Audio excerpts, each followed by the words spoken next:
आसन स्थिति में अधिक से अधिक स्थिरता और सुखकारकता का अनुभव होने के लिए क्या करना चाहिए? पातंजल योग सूत्राणि साधन पाद 47वां सूत्र प्रयत्न शैथिल्य अनंत समापत्तिभ्याम। सूत्रार्थ: प्रयत्न से शिथिलता और अनंत से एकत्व, जिससे आसन स्थिर और सुखद अनुभव होता है। भावार्थ: आसन सिद्धि होने के लिए अर्थात आसन में स्थिरता और सुख की अनुभूति प्राप्त करने के लिए क्या करना चाहिए, यह पतंजलि इस सूत्र में बताते हैं।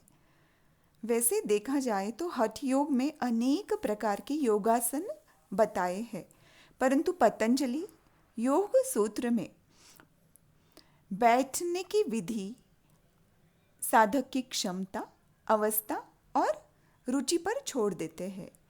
तो यहाँ पे भाव यही है कि साधक अपने सामर्थ्य और योग्यता के अनुसार जिस आसन में बिना किसी मेहनत के, पीड़ा के अधिक समय स्थिर और सुखकारक बैठ सकता है, वही उसके लिए उत्तम आसन है। तो आसन सिद्धि के लिए पतंजलि ने यहाँ दो बातें बताई है। प्रयत्न शैथिल्य, इसका अर्थ है कि प्रयत्न न करके शिथिलता और प्रयत्न पूर्वक शिथिलता। तो यहाँ पे पतंजलि पहले कहते हैं कि प्रयत्न पूर्वक शरीर और मन को शिथिल करते हुए धीरे धीरे उस स्थिति तक, अवस्था तक हमें पहुँचना है कि जहाँ कोई भी प्रयत्न शेष न रहे। जैसे धीरे धीरे हम योग निद्रा में अनुभव करते हैं, शवासन में भी अनुभव करते हैं, तो उस शिथिलता के कारण जो चित्त हमारा सदैव बहिर्मुख रहता है, वो अंतर्मुख हो जाता है और हमारी जो चेतना है वो ध्यान की दिशा में अग्रसर होने लगती है। मीन्स हमारा धीरे धीरे शरीर भाव कम होने लगता है और आत्मिक भाव बढ़ने लगता है। ध्यान की स्थिति में जाने के लिए आत्मिक स्तर पर होना बहुत ज़रूरी है। तो इसलिए जितना हम शरीर को ढीला छोड़ते हैं, स्नायुओं को ढीला छोड़ते हैं, तो मस्तिष्क में भी वो अनुभव होता है कि सभी मसल्स रिलैक्स हो गई है। तो इस में मस्तिष्क एक ऐसा हार्मोन स्राव प्रवाहित करता है जिसमें हमें ध्यान में जाने के लिए उपयुक्त स्थिति प्राप्त होती है, क्योंकि उसका भी काम कम हो जाता है। स्ट्रेस, टेंशन, तनाव, जकड़न जो भी है वो सभी रिलैक्सेशन से कम हो जाती है। तो शरीर भाव कम होने की वजह से माइंड भी शांत हो जाता है।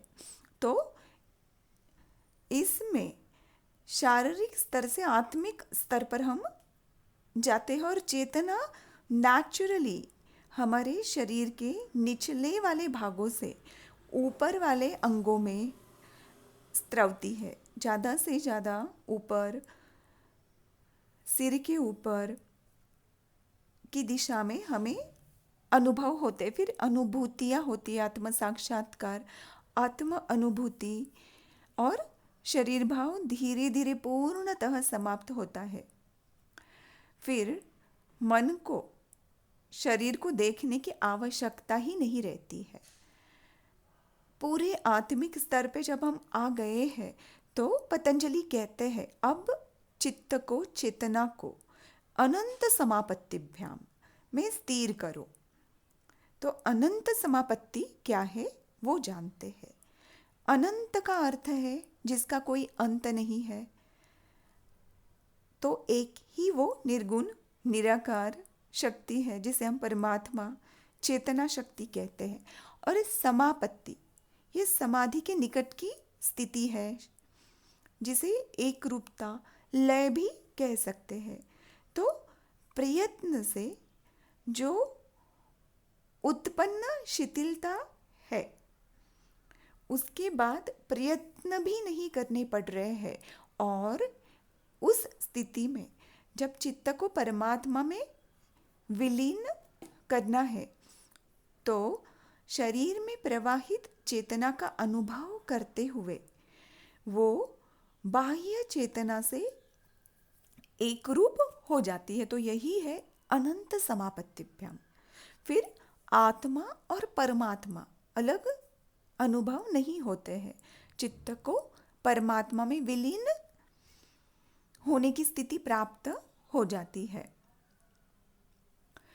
शरीर में प्रवाहित जो आत्मा है, चेतना है, वो ये अनुभव करती है कि जो बाहर की चेतना है उससे एक रूपता हो गई है।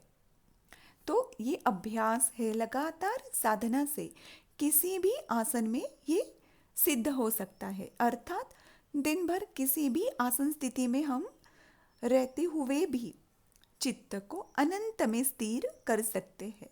तो इसे हम सहज समाधि की स्थिति या सहस्त्रार की स्थिति या मुक्ति की स्थिति भी कह सकते हैं।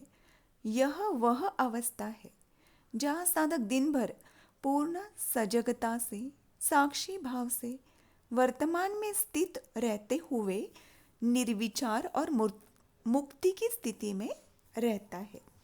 तो जो बहुत सारे संत हैं, ऋषि है, महान तपस्वी है, इनको हमने देखा है इस स्थिति में।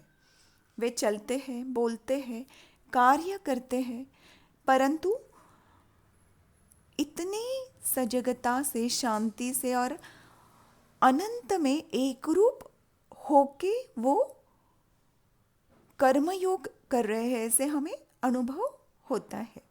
तो पतंजलि यहाँ ऐसे उच्च कोटि की आसन की बात कर रहे हैं और उस अवस्था वाले आसन का परिणाम पतंजलि अगले सूत्र में देते हैं।